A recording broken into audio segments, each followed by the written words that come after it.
আসসালামু আলাইকুম। আজ ঢাকা ইউনিভার্সিটি বা আমরা সহজে বলি ঢাকা ভার্সিটি বা ঢাকা বিশ্ববিদ্যালয়, যাই বলি না কেন, ঢাকা বিশ্ববিদ্যালয় নিয়ে কয়েকটা কথা বলি।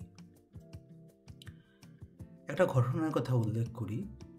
গত বছর আমি শ্রীলঙ্কায় গিয়েছিলাম 14তম এশিয়ান ক্রিমিনোলজি কনফারেন্সে আমার পেপার প্রেজেন্ট করতে। তো এই কনফারেন্সের যিনি কিনোট স্পিকার ছিলেন, উনি ছিলেন অস্ট্রেলিয়ান ন্যাশনাল ইউনিভার্সিটির প্রফেসর, যাই হোক তার নাম না বলি। তো উনি অনুষ্ঠানের কনফারেন্সের শুরুতে পেপার প্রেজেন্ট করলেন। যখন চা পানের বিরতি এলো, তখন আমি এক পর্যায়ে ওনার দিকে একটু এগিয়ে গেলাম পরিচিত হওয়ার জন্য। তো উনি নাম জিজ্ঞেস করার পরে জিজ্ঞেস করলো যে তুমি কোথা থেকে এসেছো। তখন আমি বললাম যে আমি বাংলাদেশ থেকে এসেছি।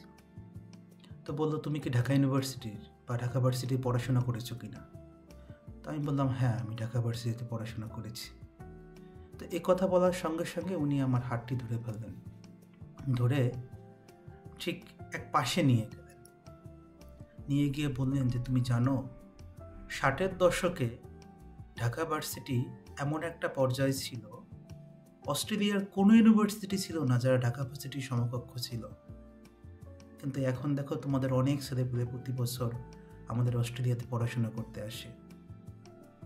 তো ভদ্রলোকের এই কথাটা শুনে আমার সত্যি এত ভালো লেগেছে যে আমাদের এমন একটা ইউনিভার্সিটি বা এমন একটা আমাদের অতীত ছিল ঢাকা বিশ্ববিদ্যালয়ের, এবং এটি নিয়ে আমরা শুধু না, দেশের বাইরের মানুষও গর্ববোধ করে। তো পরবর্তী সময়ে আমার একটু ইন্টারেস্ট হলো যে আসলে ঢাকা ভার্সিটি এমন কি হয়েছিল ঢাকা ভার্সিটির মধ্যে, যার কারণে একটা সময় বলা হতো ঢাকা ভার্সিটি হলো প্রাচ্যের অক্সফোর্ড। আপনারা অনেকেই ইতিহাস আমার থেকে ভালো জানেন, আমি যদি একটু সংক্ষেপে বলি, দেখেন 1921 সনে একটা ভিন্ন প্রেক্ষাপটে ঢাকা ভার্সিটি প্রতিষ্ঠা করা হয়। আমাদের বঙ্গভঙ্গ রদের কারণে যে ক্ষতি হয়েছিল, সেই ক্ষতি পুষিয়ে উঠতে ঢাকা ভার্সিটি ব্রিটিশেরা আমাদেরকে একরকম প্রতিষ্ঠা করাতে সহযোগিতা করে এবং তাদের তত্ত্বাবধানে ঢাকা ভার্সিটি প্রতিষ্ঠা করা হয়। একটা কথা প্রচলিত আছে যে বলা হয়েছিল যে আমরা তোমাদের স্বাধীনতা দিইনি, তোমাদের একটা বিশ্ববিদ্যালয় দিয়েছি। আপনি যদি একটু বিবেচনা করেন বা একটু ইতিহাস ঘেঁটে দেখেন, দেখবেন 1930-এর দশকে ঢাকা ভার্সিটি তার প্রতিষ্ঠার 10 থেকে 12 বছরের মধ্যে ওই সময়ে ভারত উপমহাদেশের অন্যতম সেরা ভার্সিটির জায়গা দখল করে নেয়। এটি এমন না যে ঢাকা ভার্সিটি জোর করে দখল করে নিয়েছিল। আসলে ঢাকা ভার্সিটি যখন প্রতিষ্ঠা করা হয়, তখন ঢাকা ভার্সিটি দুটো বিশ্ববিখ্যাত ইউনিভার্সিটি, ইউনিভার্সিটি অফ অক্সফোর্ড এবং ইউনিভার্সিটি অফ ক্যামব্রিজ, এই দুটো ব্লেন্ড ছিল ঢাকা ইউনিভার্সিটি। আপনি ঢাকা ভার্সিটি ইনিশিয়াল স্টেজে যত একাডেমিক মডিউল দেখবেন, আপনি টিচিং মেথড দেখবেন, অ্যাসেসমেন্ট মেথড দেখবেন, বা অন্য যে বিষয়গুলো ডেভেলপ করা হয়েছে একাডেমিক অলরেড, প্রত্যেকটা ছিল অক্সফোর্ড এবং ক্যামব্রিজের ব্লেন্ড। অর্থাৎ আপনি এই দুটো ভার্সিটিতে যদি পৃথকভাবে অক্সফোর্ড এবং ক্যামব্রিজ যেটাকে ফলো করে, সেই বেস্ট জিনিসটা ঢাকা ভার্সিটি দেওয়া হয়েছিল। এবং ঢাকা ভার্সিটি ওই সময় যে কাজটা করেছিল সেটি হলো যে সে শুধু টিচিং বা তার শিক্ষার গুণগত মানই ধরে রাখেনি, একই সঙ্গে সে রিসার্চ ফোকাস ছিল। এবং ওই সময় বিশেষ করে পদার্থবিজ্ঞান, রসায়ন সহ সায়েন্স রিসার্চের ক্ষেত্রে এবং সোশ্যাল সায়েন্সের বেশ কিছু রিসার্চের ক্ষেত্রে ঢাকা ভার্সিটি অনন্য একটা জায়গায় নিজেদেরকে নিয়ে গিয়েছিল। যার কারণে শুধু এই প্রাচ্যের অক্সফোর্ড, এটি শুধু যে বাংলাদেশি বা উপমহাদেশের মানুষ মনে করতো তা না, এটি কিন্তু ওই সময় পশ্চিমারাও বিশ্বাস করতো যে না, খুব ভালো একটা বিশ্ববিদ্যালয় হয়েছে। ঢাকা ভার্সিটির বাইরে একটা ভালো একটা অর্জন আছে, সেটি হলো এটি এমন একটা বিশ্ববিদ্যালয় যেটি প্রত্যেকটি সামাজিক আন্দোলন, প্রত্যেকটি রাজনৈতিক আন্দোলনের সামনে থেকে নেতৃত্ব দিয়েছে।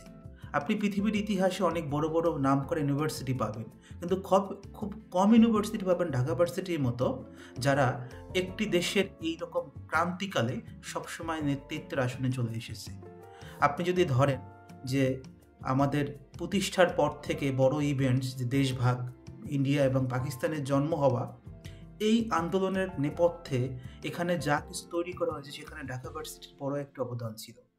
47-এ দেশভাগের পরে যদি আপনি পাকিস্তান পিরিয়ডে আসেন, আপনি দেখেন 52 ভাষা আন্দোলন এই ঢাকা বিশ্ববিদ্যালয়। আপনি যখন 58-তে সামরিক শাসন বিরোধী আন্দোলন হয়, সে আন্দোলনের সূচনাগার ছিল এই ঢাকা বিশ্ববিদ্যালয়। আপনি 62 শিক্ষা কমিশন রিপোর্টের বিরুদ্ধে আন্দোলন দেখেন, ঢাকা বিশ্ববিদ্যালয়। 66-এর 6 দফা, 70-এর নির্বাচনের জন্য যে পূর্ব পাকিস্তানের মানুষের গণতান্ত্রিক অধিকার, তাদের যে স্বাধীনতার অধিকার আদায়ের জন্য যে ভোট করা, সেখানেও এই ইউনিভার্সিটি শিক্ষার্থীদের বড় একটা অবদান ছিল। এরপরে 71-এর মুক্তিযুদ্ধে এই ভার্সিটির শিক্ষার্থীরা সরাসরি অংশগ্রহণ করেছে। বাংলাদেশ স্বাধীনতার পরে যদি আসেন, সামরিক শাসন বিরোধী আন্দোলন, গণতান্ত্রিক অধিকার আদায়ের আন্দোলন এবং কর্তৃত্ববাদী শাসনের বিরুদ্ধে আন্দোলন, প্রত্যেকটা আন্দোলনে এই ভার্সিটি সামনে থেকে নেতৃত্ব দিয়েছে। তাহলে যদি 3টি প্যারামিটারে ঢাকা ভার্সিটিকে প্রাচ্যের অক্সফোর্ড বলা হয়, তার ভিতরে একটি ছিল সামাজিক ও রাজনৈতিক আন্দোলনে নেতৃত্ব দেওয়া, সেটি এখনও ঢাকা ভার্সিটি দিয়ে যাচ্ছে। তাহলে আমাদের বিভিন্ন যদি সূচক বলেন, সেখানে আমরা পিছিয়ে গেলাম কেন? আমরা দুটো কারণে পিছিয়েছি। একটি যদি বলেন, সেটি হলো আমাদের গবেষণার জায়গায় যে অতীতের যে আমার সেই ঐতিহ্য গবেষণায় ঢাকা ভার্সিটির নেতৃত্ব দেওয়া, সেই জায়গাটা থেকে আমরা সামহাউ কম্প্রোমাইজ করেছি। ঢাকা ভার্সিটি এখন পর্যন্ত যে স্টুডেন্ট আছে, তারা সবাই যদি ভালো একটি গবেষণা জার্নাল বা একটা তাদের যে প্রতি বছর যে অ্যাসেসমেন্টটা হয়, সেটা যদি প্রকাশ করা হয়, ঢাকা ভার্সিটি এক বছরে যে পরিমাণ একাডেমিক জার্নাল বা একাডেমিক ওয়ার্ক প্রকাশ করতে পারবে, সেটি পৃথিবীর অনেক ইউনিভার্সিটিই পারবে না। আমরা সামহাউ এই গবেষণার জায়গাটায় ঢাকা ভার্সিটি পিছিয়ে গেছে। আর একটি বড় বিষয় আছে, হ্যাঁ, একটা সময় ছিল ঢাকা ভার্সিটির শিক্ষকেরা, ম্যাক্সিমাম শিক্ষক ছিল খুব নাম করা ওয়ার্ল্ডের সেরা ইউনিভার্সিটি থেকে পড়াশোনা করে আসতো। পরবর্তী সময়ে এই শিক্ষক নিয়োগের জায়গাটায় আপনি দলীয়করণ বলেন, রাজনৈতিক ইন্টারভেনশন বলেন, অথবা অন্য কোনোভাবে এই জায়গাটায় কম্প্রোমাইজ হয়েছে। ঢাকা ভার্সিটি যদি এখনও তার টিচিংয়ের জায়গাটা এবং গবেষণার জায়গাটা ঠিক করতে পারে, আমি দৃঢ়ভাবে বিশ্বাস করি ঢাকা ভার্সিটি আবারও পৃথিবীর সেরা 10টা ইউনিভার্সিটি একটা হওয়ার মতো ক্ষমতা রাখে। কেননা একটা বিশ্ববিদ্যালয় থেকে অন্তত 10 জন রাষ্ট্রপতি প্রধানমন্ত্রী হয়েছেন, আপনি এমন ইউনিভার্সিটি খুব একটা খুঁজে পাবেন না।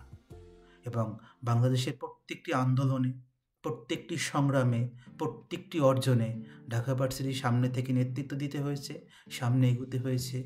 এই নতুন যে বাংলাদেশের স্বপ্ন দেখা হচ্ছে, এটি করতে হলে ঢাকা ভার্সিটিকে শিক্ষা এবং গবেষণা এই দুটো জায়গায় আগের মতো সেই ঐতিহ্য ফিরিয়ে আনার উদ্যোগ নিতে হবে। তো আজকে এই পর্যন্তই। সবাই ভালো থাকবেন। পরবর্তীতে অন্য কোনো ভিডিওতে আবার দেখা হবে। Thank you.